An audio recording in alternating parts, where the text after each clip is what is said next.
ಹೋಗೋಣ, ಚೆನ್ನಾಗಿರುತ್ತೆ.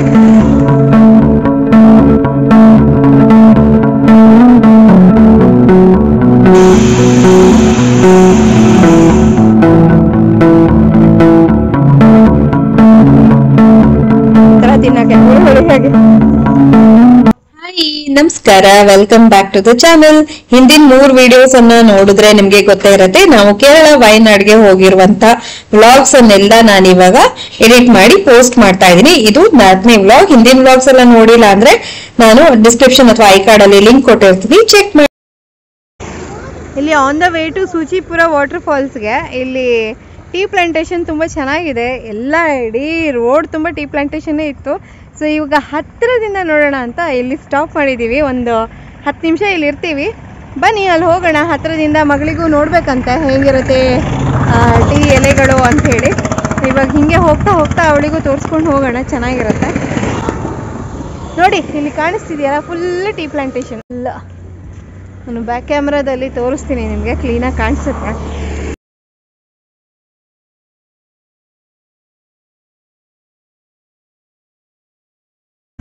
ಚಿನ್ನ ಹೇಳ. ಹಾಯ್, ನಾವೀಗ ಟೀ ಪ್ಲಾಂಟೇಶನ್ ಅಲ್ಲಿ ಇದ್ದೀವಿ. ನಾವು ಮೊದ್ಲು ಅನ್ಕೊಂಡಿದ್ದು ಸೂಚಿಪುರ ವಾಟರ್ ಫಾಲ್ಸ್ ಅನ್ನ ಮುಗಿಸ್ಕೊಂಡು ಬರುವಾಗ ಪ್ಲಾಂಟೇಶನ್ ಗೆ ಹೋದ್ರಾಯ್ತು ಅಂತ ಹೇಳಿ. ಬಟ್ ದಾರಿ ಉದ್ದಕ್ಕೂ ಟೀ ಪ್ಲಾಂಟೇಶನ್ ಕಣ್ಣಿಗೆ ರಾಸ್ತಾನೆ ಇತ್ತು. ಎಷ್ಟು ಟೆಂಪ್ಟ್ ಆಗ್ತಿತ್ತು ಅಂದ್ರೆ ಹೋಗೋಣ, ಒಂದಷ್ಟು ಫೋಟೋಸ್ ವಿಡಿಯೋಸ್ ಎಲ್ಲ ತೆಕ್ಕೊಳ್ಳೋಣ ಅಂತ ಅನಿಸ್ತಾನೆ ಇತ್ತು. ಹಂಗಾಗಿ ಸುಶ್ರುತನ್ಗೆ ಹೇಳ್ದೆ, ಒಂದ್ ಸ್ವಲ್ಪ ಕಾರ್ ಸ್ಟಾಪ್ ಮಾಡಿ, ನಾವು ಒಂದಷ್ಟು ಫೋಟೋಸ್ ವಿಡಿಯೋಸ್ ಎಲ್ಲ ತೆಕ್ಕೊಳ್ತೀವಿ. ನನ್ಗೆ ಟೆಂಪ್ಟೇಷನ್ ಸ್ಟಾಪ್ ಮಾಡಕ್ ಆಗ್ತಿಲ್ಲ, ಬಿಕಾಸ್ ನಾನು ಫಸ್ಟ್ ಟೈಮ್ ಟೀ ಪ್ಲಾಂಟೇಶನ್ ನೋಡ್ತಿರೋದು. ನನ್ನ ಹಸ್ಬೆಂಡ್ ತುಂಬಾ ಸಲ ನೋಡಿದಾರಂತೆ, ಅವರು ಕೇರಳ ಟ್ರಿಪ್ ಹೋದಾಗೆಲ್ಲ ನೋಡಿದ್ದಾರೆ. ಬಟ್ ನನ್ಗೆ ಮತ್ತೆ ನನ್ನ ಮಗಳಿಗೆ ಸಿಕ್ಕಾಪಟ್ಟೆ ಎಕ್ಸೈಟ್ಮೆಂಟ್ ಇತ್ತು. ಇಲ್ಲಿರುವಂತ ಪೆಪ್ಪರು, ಕಾಫಿ ಇದೆಲ್ಲ ನಮ್ಗೆ ಏನಂತ ಎಕ್ಸೈಟ್ಮೆಂಟ್ ಅಥವಾ ಹೊಸ ವಿಷಯ ಅನ್ಸ್ಲಿಲ್ಲ. ಬಟ್ ಟೀ ಪ್ಲಾಂಟೇಶನ್ ಮಾತ್ರ ತುಂಬಾನೇ ಖುಷಿ ಕೊಡ್ತು. ಈಗ ಆಲ್ಮೋಸ್ಟ್ ನಾವು ಸೂಚಿಪುರ ವಾಟರ್ ಫಾಲ್ಸ್ಗೆ 1.5 ಕಿಲೋಮೀಟರ್ ಹತ್ರ ಇದ್ದೀವಿ. 1.5 ಕಿಲೋಮೀಟರ್ ಹೋದ್ಮೇಲೆ ಪಾರ್ಕಿಂಗ್ ಏರಿಯಾ ಇದೆ ಅಂತ ಬರ್ತಿದ್ದಾರೆ. ಇಲ್ಲಿ ವಾಟರ್ ಫಾಲ್ಸ್ ಅಲ್ಲಿ ನೀರಿದೆಯಾ ಅಂತ ನೋಡ್ಬೇಕು. ನೆಕ್ಸ್ಟ್ ನೋಡೋಣ. ಅಂತೂ ಸೂಚಿಪುರ ವಾಟರ್ ಫಾಲ್ಸ್ ಕಡೆಗೆ ಬಂದಿದ್ದಾಯ್ತು. ಇವಾಗ ಕೌಂಟರ್ ನಲ್ಲಿ ಟಿಕೆಟ್ ತಗೊಳ್ಳೋ ಸಮಯ.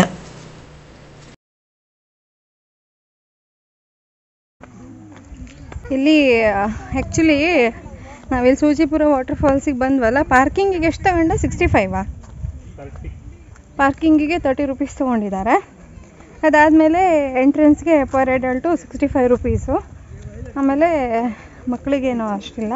ಮತ್ತು ಇಲ್ಲಿ ಕ್ಯಾಮ್ರಾ ಎಲ್ಲ ಅಲೌಡ್ ಇಲ್ಲ. ನಾವು ಕ್ಯಾಮ್ರಾದಲ್ಲಿ ಫೋಟೋಸ್ ಎಲ್ಲ ತೆಗೆದ್ರೆ ಆಯಿತು ಅಂತ ತೊಗೊಂಡು ಬಂದಿದ್ವಿ. ಅದನ್ನು ಅಲ್ಲೇ ರಿಸೆಪ್ಷನಲ್ಲಿ ಇಟ್ಕೊಂಡಿದ್ದಾರೆ.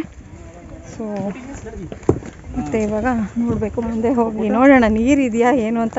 ಫಸ್ಟ್ ಅದು ಬೇಕಾಗಿರೋದು ಇವಾಗ. So let's see. Almost 1 kilometre ನಡೆಯೋದಿದೆ. So going by walk.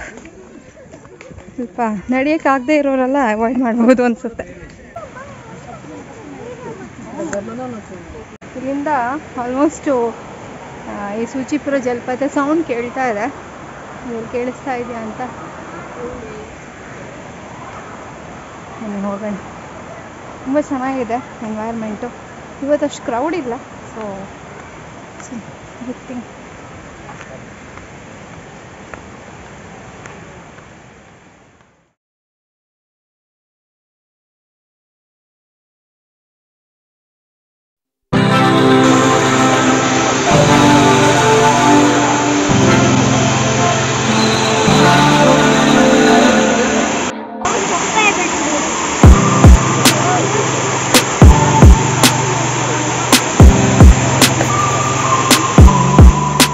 Almost 1.5 kilometre ಆಗುವಷ್ಟು ನಡೆದಿದ್ದೀವಿ. ಹಾಗೆ ಒಂದು 150-200 ಮೆಟ್ಲು ಇಳ್ದಿದ್ದೀವಿ. ಆದ್ರೂ ಎಲ್ಲ ಆಯಾಸ ಕೂಡ ಈ ಜಲಪಾತವನ್ನು ನೋಡ್ತಿದ್ದಾಗೆ ಹಾಗೆ ಮರ್ತೆ ಹೋಗುತ್ತೆ.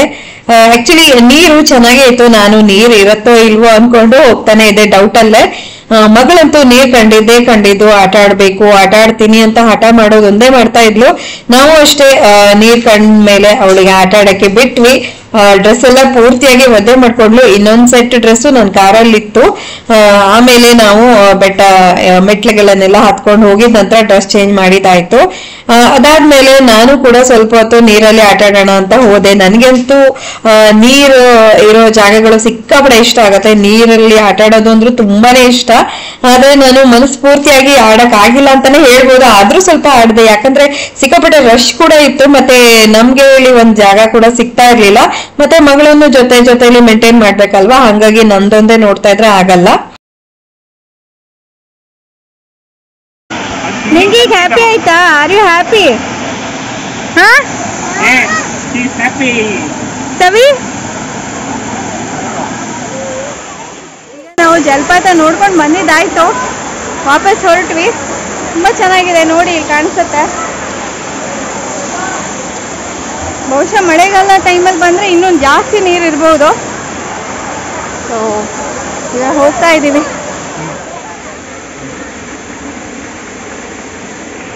ಸ್ಟೆಪ್ಸ್ ಎಲ್ಲ ಹತ್ತಿ ಬಂದಿದ್ದಾಯಿತು. ಇನ್ನೂ 1 ಕಿಲೋಮೀಟ್ರ್ ಆಲ್ಮೋಸ್ಟ್ ಅಲ್ಲ, 3/4 ಕಿಲೋಮೀಟ್ರ್ ಅಂತೂ ಇದಲ್ಲ. ನಡ್ಕೊಂಡು ಮತ್ತೆ ವಾಕ್ ಇದೆ, ಬಟ್ ಸ್ಟೆಪ್ಸ್ ಇಲ್ಲ, ಹಾಗಾಗಿ ಸ್ವಲ್ಪ ಓಕೆ. ಸುಮ್ಮ ಎಂತ ಕುಡಿತಿದ್ದೆ ಮಗ? ಹೆಂಗಿತ್ತು ಮಗ? ಸುಸ್ತಾತಾ? ನೋಡಿ ಪಾಪ ಸುಸ್ತಾಗ್ತಾ ಇದೆ. ಇರೋದ್ರಲ್ಲಿ ಇಲ್ಲಿ ತುಂಬ ಮರಗಿಡಗಳು ಇರೋದ್ರಿಂದ ಬಿಸಿಲಿಲ್ಲ, ಸೊ ಬೆಟರು ಅಲ್ದನು. ಹೆಂಗಿತ್ತು ಮಗ ಜಲಪಾತ? ಚೆನ್ನಾಗಿತ್ತು. ಅವಳು ಮೈಯೆಲ್ಲ ಒದ್ದೆ ಮಾಡ್ಕೊಂಡಿದ್ದು, ಡ್ರೆಸ್ ಎಲ್ಲ ಚೇಂಜ್ ಮಾಡಿದ್ದಾಯಿತು. ಈಗ ನಾವು ಆ್ಯಕ್ಚುಲಿ ಇವತ್ತು ಅಷ್ಟೇ ಆ್ಯಸ್ ಯೂಶ್ವಲ್ ನೆನ್ನೆ ಥರನೇ 3 ಕಾಲ ಆಯಿತು. ಇನ್ನೂ ಊಟ ಮಾಡಿಲ್ಲ. ಊಟ ಎಲ್ಲಿ ಸಿಗುತ್ತೆ ಅಂತ ನೋಡಬೇಕು. ನೆನ್ನೆ ಥರನೇ ಕೊನೆಗೂ ಸ್ಯಾಂಡ್ವಿಚೇ ತಿನ್ನೋದಾ, ಏನು ಸಿಗುತ್ತೆ ಅದನ್ನು ತಿನ್ನೋದು, ಒಟ್ಟಿನಲ್ಲಿ ಹೊಟ್ಟೆ ತುಂಬಿಸ್ಕೊಳ್ಳೋದು. ನೋಡಬೇಕು ಇವಾಗ ಏನಾಗುತ್ತೆ ಅಂತ. ಈಗಂತೂ ಹೊರಟಿದ್ದೀವಿ. ಏನು ಆ್ಯಕ್ಟಿವಿಟಿ ಮಾಡ್ದಂಗೆ ಆಗಿಲ್ಲ ಅಂತ ಮಗಳು ಹೇಳ್ತಾ ಇದ್ದಾಳೆ. ಬೋಟಿಂಗ್ ಏನಾದ್ರು ಮಾಡ್ಬೋದಿತ್ತು ಅಂತೇಳಿ. ಅಲ್ಲಿ ನೆಕ್ಸ್ಟ್ ಪೂಕುಡ್ ಲೇಕಲ್ಲಿ ಯಾವ್ದಾದ್ರು ಇದ್ರೆ ಮಾಡಬೇಕು. ಇದೆಲ್ಲ ಮುಗಿಸ್ಕೊಂಡು ನಾವು ಹೊರಡೋಷ್ಟೊತ್ತಿಗೆ ತುಂಬಾನೇ ಲೇಟ್ ಆಗಿತ್ತು. ಏನಿದೆಯೋ ಊಟ ಅದನ್ನೇ ಮಾಡೋಣ ಅಂತ ನಾವ್ ಅಂದ್ಕೊಂಡು ಹೋದ್ರೆ ನಮ್ಗೆ ಅವತ್ತು ಭರ್ಜರಿ ಊಟನೇ ಕಾದಿತ್ತು. ಓಣಂ ಸದ್ಯನ ಹಸ್ಬೆಂಡು ಟ್ರೈ ಮಾಡ್ತೀನಿ ಅಂತ ಹೇಳಿದ್ರು. ನನ್ಗೆ ಆಕ್ಚುಲಿ ಅದು ತುಂಬಾನೇ ಹೆವಿ ಆಗತ್ತೆ, ಬೇಡ ಅನಿಸ್ತು. ಆಮೇಲೆ ಏನ್ ಮಾಡಿದ್ವಿ ಅಂತಂದ್ರೆ, ಒಂದು ಕೇರಳ ಪರೋಟ, ವೆಜ್ ಕುರ್ಮಾ ಜೊತೆಗೆ ಇದೊಂದು ಓಣಂ ಸಾಧ್ಯವನ್ನ ತಗೊಂಡ್ವಿ. ಮಗಳು ಮತ್ತೆ ಹಸ್ಬೆಂಡು ಅದರಲ್ಲೇ ಶೇರ್ ಮಾಡ್ಕೊಂಡ್ರು. ಯಾಕಂದ್ರೆ ತುಂಬಾನೇ ಇರುತ್ತೆ ಅಲ್ವಾ, ವೆರೈಟಿ ಕೂಡ ಜಾಸ್ತಿ ಇರುತ್ತೆ, ಜೊತೆಗೆ ಕ್ವಾಂಟಿಟಿ ಕೂಡ ನಾವು ಅಷ್ಟೊಂದು ತಿನ್ನಕ್ ಸಾಧ್ಯ ಆಗೋದಿಲ್ಲ. ಹಾಗಾಗಿ ಮತ್ತೆ ಫುಡ್ ವೇಸ್ಟ್ ಮಾಡೋದು ಬೇಡ ಅಂತೇಳಿ ಲಿಮಿಟೆಡ್ ಆಗಿ ಆರ್ಡರ್ ಅನ್ನ ಕೊಟ್ಟು ಊಟ ಮಾಡ್ಕೊಂಡಿದ್ದಾಯ್ತು. ವೆಜ್ ಫುಡ್ ಸ್ಪೆಸಿಫಿಕ್ ಆಗಿ ಬೇಕು ಅಂತ ಅನ್ಕೊಳ್ಳೋರಿಗೆ ಇದು ಸ್ವಾಮೀಸ್ ಆರ್ಯ ಭವನ್ ಅಂತ ಹೇಳಿ ಮೇನ್ ರೋಡ್ ಅಲ್ಲೇ ಸಿಗತ್ತೆ. ಆನಂದ್ ಭವನ್ ಒಂದೇ ಇದೆಯೇನೋ ಅಂತ ಅನ್ಕೊಳ್ತಾ ಇದ್ದವ್ರಿಗೆ ಈ ಆರ್ಯ ಭವನ್ ಸಿಕ್ಕಿದ್ದು ಒಂಥರ ಏನು ಮರುಭೂಮಿಯಲ್ಲಿ OSS ಅಂತ ಹೇಳ್ತಾರಲ್ಲ, ಆ ರೀತಿಯಾಗೇ ಇತ್ತು. ಸೊ ಇವಾಗ ಆರಾಮಾಗಿ ಊಟ ಮಾಡ್ಕೊಳ್ತಾ ಇದೀವಿ. ಊಟ ಮಾಡಿದ್ದೆ ನಾವು ಪೂಕುಡ್ ಲೇಕಿಗೆ ಹೋಗ್ಬೇಕು ಅಂತ ಪ್ಲಾನ್ ಮಾಡ್ತಾ ಇದ್ವಿ. ಇವತ್ತಾದ್ರೂ ಬೋಟಿಂಗ್ ಸಿಗತ್ತಾ, ಮಾಡಿಸ್ಬೇಕು ಮಗಳಿಗೆ ಅಂತ ಫುಲ್ ಹೋಪ್ ಅಲ್ಲಿ ಇದ್ವಿ. ಬಟ್ ನಾನು ಹೇಳಿದ್ನಲ್ಲ ಹಿಂದಿನ ವಿಡಿಯೋಸ್ ಅಲ್ಲೆಲ್ಲ ಹೇಳಿದ ಹಾಗೆ, ಕೇರಳದಲ್ಲಿ ತುಂಬಾನೇ ಟೈಮ್ ಮೇಂಟೈನ್ ಮಾಡ್ತಾರೆ. ಸೊ ಊಟ ಆಗಿದ್ದಾಯ್ತು, ಚೆನ್ನಾಗಿ ಬ್ಯಾಟಿಂಗ್ ಮಾಡಿದ್ವಿ. ಇವಾಗ ತಣ್ಣಗೆ ಐಸ್ಕಂಡು ತಿಂತ ಕೂತಿದ್ದೀವಿ. ಹೆಂಗಿದೆ ಐಸ್ಕಂಡಿ? ಚೆನ್ನಾಗಿದೆ. ನಿಮ್ದು ಹೇಗಿದೆ? ನೀವು ಆ್ಯಕ್ಚುಲಿ ಕಾರ್ನೆಟೋ ಅಂತ ಹೇಳ್ಕೊಂಡು ಒಂದು ತಗೊಂಡ್ರು. ಹೇಗಿದೆ ನಿಮ್ದು ಕಾರ್ನೆಟೋ ಐಸ್ ಕ್ರೀಮ್?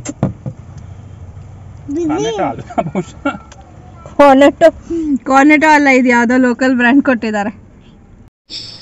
ಅಂತೂ ಇಂತೂ ನಾವು ಪೂಕುಡ್ ಲೇಕ್ಗೆ ಬಂದಿದ್ದಾಯ್ತು. ಇಲ್ಲಿ ಕೂಡ ಸುಮಾರೇ ರಶ್ ಇದೆ. ಶನಿವಾರ ಆಗಿತ್ತಲ್ವ, ವೀಕೆಂಡ್ ಆಗಿದ್ರಿಂದ ಅಂತ ಅನ್ಸುತ್ತೆ. ಹಾಗೆ ಇಲ್ಲಿ ಪೂಕುಡ್ ಫ್ಲವರ್ಸ್ ಮತ್ತೆ ಏನು ಬರ್ಡ್ಸ್ ಪಾರ್ಕ್ ಇದೆಲ್ಲ ಇತ್ತು. ಅದೆಲ್ಲವೂ ಆಲ್ಮೋಸ್ಟ್ ಕ್ಲೋಸಿಂಗ್ ಟೈಮ್ ಆಗ್ಬಿಟ್ಟಿತ್ತು. ಹಾಗೆ ಬೋಟಿಂಗ್ ಕೂಡ ಇಲ್ಲೆಲ್ಲ ನಿಂತಿದೆ ಕ್ಲೋಸ್ ಆಗಿ. ಸೊ ಜಸ್ಟ್ ನಾವು ಹಂಗೆ ಪಾರ್ಕ್ ಅಲ್ಲಿ ಒಂದ್ ಸುತ್ತ ಹಾಕೊಂಡು ಬರೋದೇ ಆಯ್ತು. ಮತ್ತೆ ಇಲ್ಲಿ ಪಾರ್ಕಿಂಗ್ ಎಂಟ್ರೆನ್ಸ್ಗೂ ಕೂಡ ನಾವು ಟಿಕೆಟ್ ತಗೊಂಡೆ ಒಳಗ್ ಬರ್ಬೇಕಾಗುತ್ತೆ. ಆ್ಯಕ್ಚುಲಿ ಇಲ್ಲಿ ಹಿಂದೆ ಕಾಣ್ತಿದೆಯಲ್ಲ, ಇದೇ ಪೂಕುಡ್ ಲೇಕು. ಇಲ್ಲಿ ಬೆಳಗ್ಗೆ 10ರಿಂದ ಸಂಜೆ 5 ಗಂಟೆ ತನಕ ಮಾತ್ರ ಬೋಟಿಂಗ್ ಅಲೌಡ್ ಅಂತೆ. ಅದಾದಮೇಲೆ ಕ್ಲೋಸ್ ಮಾಡ್ತಾರೆ. ಎಂಟ್ರೆನ್ಸು 40 ರೂಪಾಯಿ ಪರ್ ಪರ್ಸನ್ನು ತೊಗೊಂಡು ಇಲ್ಲಿ ಒಳಗೆ ಬಂದರೆ ಜಸ್ಟ್ ಲೇಕ್ ವ್ಯೂ ಅಷ್ಟೇ ಮಾಡ್ಬೋದು ಅಂತ. ಲೇಕ್ ವ್ಯೂ ಮಾಡಿಕೊಂಡು ಆಮೇಲೆ ಹೋಗ್ತಾ ಇರೋದು. ಸೊ ಇದು ನೋಡಿ, ಇದು ಲೇಕ್ ಕಾಣಿಸ್ತಾ ಇದೆ, ಎಲ್ಲ ಕಾಣಿಸ್ತಾ ಇದೆ, ಎಲ್ಲ ಕ್ಲೋಸ್ ಆಗ್ತಾ ಇದೆ.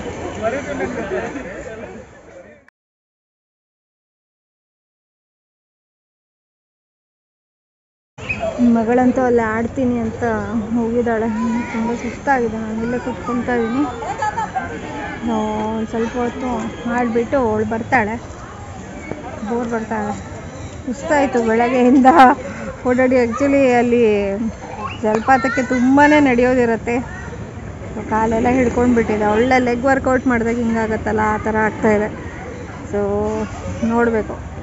ಒಂದು ಡೋಲೋ 650 ಮಾತ್ರ ಯಾರು ತೊಗೊಂಡು ಮಲ್ಕೊಂಡ್ರೆ ಅಷ್ಟು ಕಾಲು ಪೇನ್ ಇರೋದಿಲ್ಲ. ಯೂಶ್ವಲಿ ನಾವು ಟ್ರೆಕ್ಕಿಂಗ್ ಎಲ್ಲ ಹೋದಾಗ ಹಾಗೆ ಮಾಡ್ತಿದ್ವಿ. ತುಂಬಾ ಬೆಟ್ಟ ಹತ್ತಿ ಇಳಿದು ಎಲ್ಲ ಮಾಡಿದ್ರೆ ಕಾಲೆಲ್ಲ ಹಿಡ್ಕೊಂಡ್ಬಿಡತ್ತಲ್ಲ. ಒಂದು ಡೋಲೋ 650 ಮಾತ್ರೆ ತೊಗೊಳ್ತಾ ಇದ್ವಿ. ಸೊ ಡೋಲೋ 650 ಮಾತ್ರೆ ಅಂದಾಗೆಲ್ಲ ನನಗೆ ಅದೊಂದು ನೇಮ್ ನೆನಪಿಗೆ ಬರುತ್ತೆ. ಕೊರೋನಾ ಟೈಮಲ್ಲಿ ಒಬ್ಬಳು ಹೇಳಿದ್ಲಲ್ಲ, ಅಂದರೆ ತುಂಬ ಏನು ಕೊರೋನಾ ಬಂದು ಏನು ಮಾಡ್ತೀರಾ ಅಂದರೆ ಡೋಲೋ 650 ಮಾತ್ರೆ ಬಿಸಿ ರಾಗಿ ಬಿಸಿ ರಾಗಿ ಗಂಜಿ ಅಂತನೋ ಏನೋ ಹೇಳಿದರು. ಸೊ ಅದು ನೆನಪು ಬರುತ್ತೆ.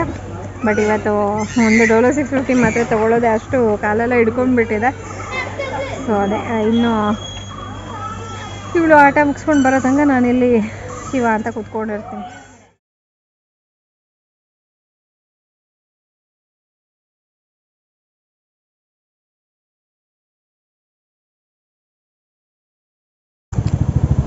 ಇಲ್ಲಿ ಎಲ್ಲ ರೋಡ್ ಸೈಡ್ ಅಂಗಡಿಗಳಲ್ಲಿ ಈ ಥರ ಮ್ಯಾರಿನೇಟೆಡ್ ಅಂದರೆ ಬೇಯಿಸಿ ಉಪ್ಪಲ್ಲಿ ಹಾಕಿಟ್ಟಿದ್ದಾರೆ, ಉಪ್ಪು ನೀರಲ್ಲಿ. ಚೆನ್ನಾಗಿರುತ್ತೆ ತಿನ್ನೋಕ್ಕೆ. ನೆಲ್ಲಿಕಾಯಿ, ಪೈನಾಪಲ್ಲು, ಮಾವಿನಕಾಯಿ ಎಲ್ಲ ಸ್ಲೈಸ್ ಮಾಡಿ ಹಾಕಿಟ್ಟಿದ್ದಾರೆ. ಮತ್ತು ಸ್ಟಾರ್ ಫ್ರೂಟ್ ಬರುತ್ತಲ್ಲ, ಅದು ಚೆನ್ನಾಗಿರುತ್ತೆ ಒಂಥರ ತಿನ್ನೋಕ್ಕೆ, ಹುಳಿ ಹುಳಿಯಾಗಿ. ಸೊ ನಾವು ಎಲ್ಲವನ್ನು ಇವತ್ತು ಕವರ್ ಮಾಡಿಕೊಂಡು 8:30ಗೆ ಮನೆಗೆ ಬಂದ್ವಿ. 8:30ಗೆ ಮನೆಗೆ ಬಂದು ಫ್ರೆಶ್ ಅಪ್ ಎಲ್ಲ ಆಗಿ ಕೂತ್ಕೊಂಡಿದ್ದೀವಿ.